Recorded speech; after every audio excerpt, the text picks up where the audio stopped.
All right, hello everyone. Here we are, hole number 7 here. We're setting up for. And probably going to be Sniper Navigator, I would think. But we'll see. Not necessarily. Really just depends on what this looks like.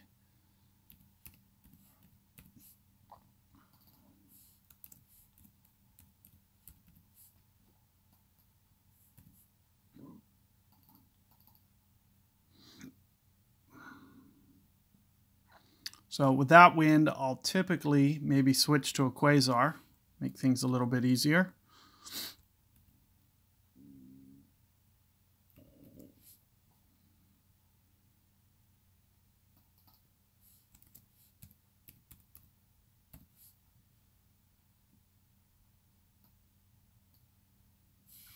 So we'll just see what they give me. I do like to land, if at all possible, on the other fairway, but we might be forced to do this first fairway with this much of a headwind,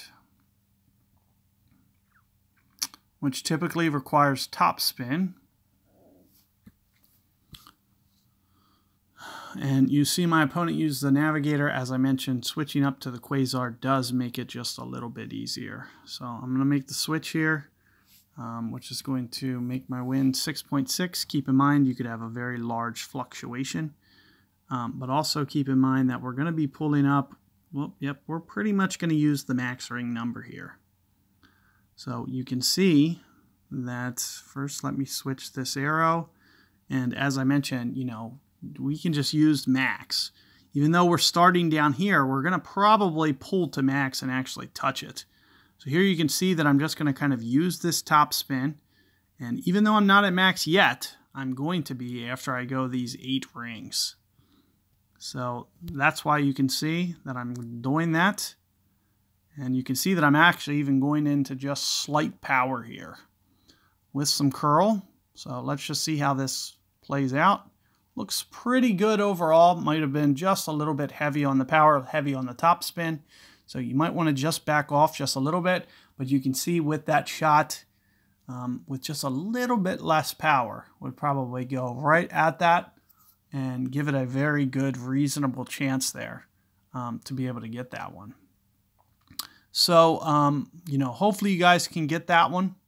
And you can see that overcorrection that essentially you need to take care of. But the new wind model does that for you. So if you use the directions, you'll see that 8 rings in that scenario, which is like kind of plus 25, plus 30, you know, it's going to give you a very good estimation for the land zone.